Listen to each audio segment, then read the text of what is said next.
les structures avec deux pronoms, and especially when one of them, so one of the pronouns, when you will use to pronounce, and one of them will be en, okay? So it was introduced in a previous video lesson, okay?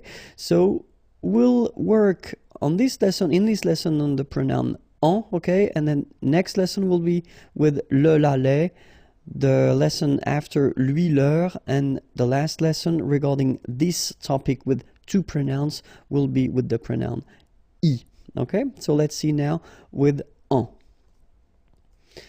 So, me, or then M apostrophe, te, T apostrophe, or then lui, ce, or S apostrophe, nous, vous, leur, and ce, or S apostrophe, will be placed before en. Okay, so that's the rule.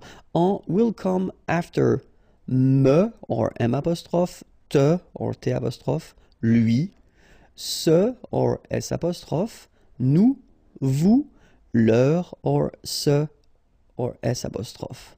Okay, so that's the way it will go. So en is coming after. Okay, so we'll see a few examples, and then I thought it might be useful to put, well, the examples at the present form, so le présent, and then passé composé, because if you remember correctly, this passé composé is what we call a composed tense. And then the futur proche, so this near future structure that we've got, and normally you make it with the verb aller and then your verb at the infinitive, and it's quite interesting because in that case, well, it gives you two verbs, okay? So the question is, how do you put your pronouns when you've got two verbs in your sentence, okay? So let's see now the présent. Mon ami me donne un conseil. All right, so mon ami, my friend, me donne, donner is to give, un conseil, an advice, okay? So let's say that we would like to replace un conseil in that case, and then we saw in the previous lesson that un conseil could be replaced with en, okay? And so, mon ami, me, so it should be before, if you remember what we saw previously, so me should be in the first position, and then en should come right after, and then the verb, all right? But then if you remember, we've got this here, so me, and then en is starting with the vowel as well, so should go away. That's the reason why you will have this M apostrophe, so m'en donne un, all right? Second example, ta femme t'achète une montre. Ta femme, your wife, acheter is to buy, une montre, a watch, okay? And then, of course, we would like to replace une montre in that case. We will use this en pronoun, okay? And you get ta femme. So you've got this te again, but then as it's with the vowel here, en, then needs to go away. T'en achète une, all right? So as we saw for the rule, first we've got te, after that en is coming, and then we've got the verb. Okay, then il nous apporte des fruits. Okay, so remember, apporter is to bring, des fruits, fruits. Okay, in that case, we would like to replace des fruits, and so we will replace it with the pronoun en. Okay, il nous en apporte. All right, so nous first, then your pronoun en, then the verb. Okay, so let's see now with the passé composé. So same sentence. Mon ami m'a donné un conseil. All right. Mon ami m'en a donné un. So it will be exactly the same thing, especially if you think that a donné, the thing that you see here, okay, it's only one verb. Okay, so you've got two parts because it's composed, all right? So first you've got avoir, and then you've got this participe, passé form, okay? But it's only one verb. All right, that's the reason why you put first your pronoun here, me, and then you put this second pronoun en before avoir, okay, because this is the verb here. So you get mon ami m'en a donné un.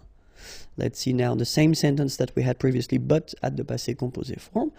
Ta femme t'a acheté une montre, okay, so same thing here. Ta femme.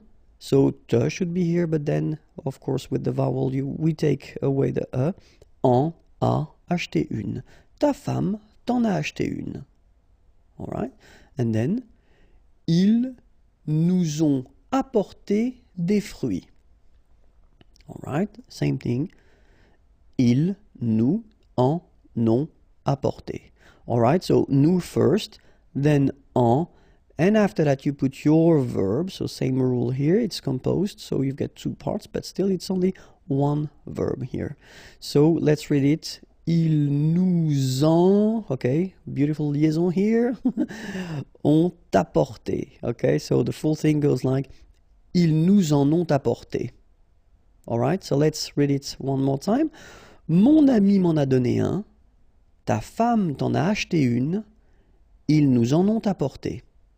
All right, and then the last example we'll see with the futur proche. So in that case, it will be quite interesting because we will have two verbs. Okay, so let's see. Mon ami va me donner un conseil. Okay, so exactly the same idea. We'll replace un conseil by en, and then we see how it goes. Mon ami va. All right, so here you've got this verb aller. All right, so the first verb here. And then you will put your pronouns. So, me here, of course, e is going away. Then you've got your pronoun en before the second verb. Okay, donner, to give, that's the second verb here. Infinitive form, as usual in French, when we've got two verbs. So, mon ami va m'en donner un. All right. Ta femme va t'acheter une montre. Exactly the same rule. Ta femme va. So you've got first your verb here, then te, but then e is going away, en, and the second verb, acheter une. All right. Ils vont nous apporter des fruits. Ils vont nous en apporter. Okay, so that's the only thing that you should remember.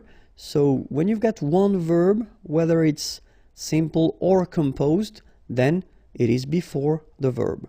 When you've got two verbs like here, so with these first aller, then your verb, so donner here, remember that your pronouns will come before the second verb, okay? But then the order will stay the same.